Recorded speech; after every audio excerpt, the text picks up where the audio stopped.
মাঘী পূর্ণিমার পুণ্য লগ্নে গঙ্গাসাগরে পুণ্য স্নান করলেন কয়েক লক্ষ পুণ্যার্থীরা। আজ মাঘী পূর্ণিমা, সেই উপলক্ষে বহু দূর দূরান্ত থেকে পুণ্যার্থীরা এসে ভিড় জমিয়েছে পুণ্যতীর্থ গঙ্গাসাগরে।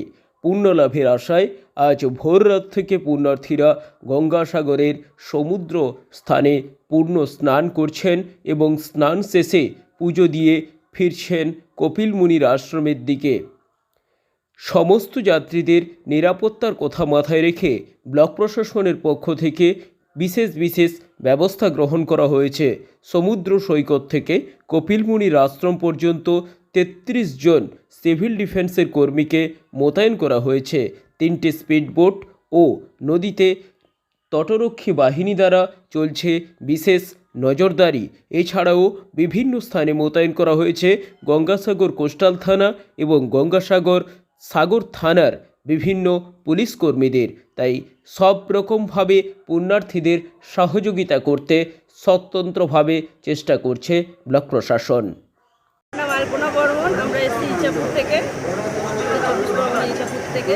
আমরা এই মাঘী পূর্ণিমা উপলক্ষে কিছু জানি, মানে সবাই বলে যে ছোটোবেলা থেকে শুনছি যে মাঘী পূর্ণিমায় চান করলে ভালো মনস্কামনা পূরণ হয়, ভালো, এটাই আমরা জানি। তাই আমরা এসেছি, আনন্দও আছে, সুখ শান্তি সংসারের মঙ্গল সব এটাই চাই। এর জন্য আমরা চানটা করলাম, জানি না কতটা কী হবে, এই আমরা পূর্ণ লাভের জন্য এসেছি। পূর্ণ লাভ কতটা হবে জানি না, এই নিয়ে আমরা বাড়ি গিয়ে দেখবো কতটা কি পূর্ণ হয়। সারা জীবন ভালো ভালো থাকি, ঠাকুরের কাছে মায়ের কাছে সাগর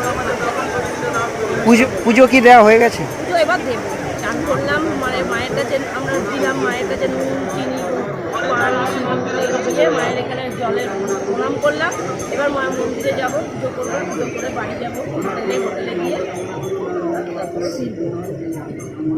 পুণ্যার্থী কেমন নজরে পড়ছে? সবাই তো কালকে এসে থেকে শুনছি সবাই মানে ওখানে দক্ষিণা দিচ্ছে, এর জন্য ওর জন্য।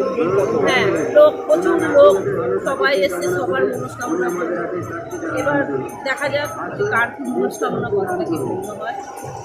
কি নাম আপনার আর কোথা থেকে এসেছেন? আলপনা বর্মন, উত্তর ২৪ পরগনা, ইচ্ছাপুর থেকে। আমাদের এই মাঘী পূর্ণিমার বিষয়ে সাগর ব্লক প্রশাসন এবং জেলা প্রশাসনের মাধ্যমে আমাদের কাল থেকে যে প্রোগ্রাম শুরু হয়েছে, আমাদের যারা মানে তীর্থযাত্রীরা স্নান করতে এসছে তাদের যাতে কোনো অসুবিধা না হয় তার জন্য আমাদের জেলা প্রশাসন থেকে 23খানা সিভিল ডিফেন্স এবং বাস স্ট্যান্ডে আরও 10খানা সিভিল ডিফেন্স রাখা হয়েছে, যাতে ওদের নিত্য পরিষেবা ত্রুটি না থাকে। আমাদের রাত 3টে থেকে আমাদের এখানটা স্নান শুরু হয়েছে। আমাদের সকল সিভিল ডিফেন্স কর্তব্যরত আছে, যদি কোনো রকম আপদ বা বিপদ আসে তারা এই মুহূর্তে ঝাঁপিয়ে পড়বে। আমাদের ডিজাস্টার মুভমেন্ট ওয়াটার উইংস থেকে দুটো আমাদের স্পিড বোট আছে এবং আমাদের থানা থেকে একটাও দিয়েছে। কিন্তু আমাদের যেসব সকল ছেলেরা অ্যাকচুয়ালি তারা রাত 3টে থেকে সারা রাত প্রথম ডিউটি করেছিল, তারপর আবার তাদের 2 ঘন্টা মাঝখানে রেস্ট দেয়, তারপর তারা আবার ডিউটি শুরু করে। বর্তমান আমাদের সাগর ব্লক প্রশাসনের মাধ্যমে আমাদের এখানকার যাত্রী যারা এই সাত সকালে টয়লেট করবে তাদের জন্য আমাদের মোবাইল টয়লেট ব্যবস্থা, জলের ব্যবস্থা, খাওয়ার ব্যবস্থা সব রকম মোটামুটি আমাদের ব্লক প্রশাসন করেছেন। আশা করি আমরা 10টার মধ্যে কি 12টার মধ্যে আমরা এই সমুদ্র পথ আমরা ক্লিয়ার করে দেবো, সবাইকে বাড়ি পাঠিয়ে দেবো। আর আশা করি এখন পর্যন্ত কোনো অসুবিধা হয়নি, তবুও আমরা চেষ্টা করছি যদি কোনো অসুবিধা হয়ে থাকে আমাদের ছেলেরা প্রস্তুত আছে, অটোমেটিক ঝাঁপিয়ে পড়বে। কি নাম আপনার? আমার নাম শৈবুলন পাল, সাগর ব্লক সিভিল ডিফেন্স।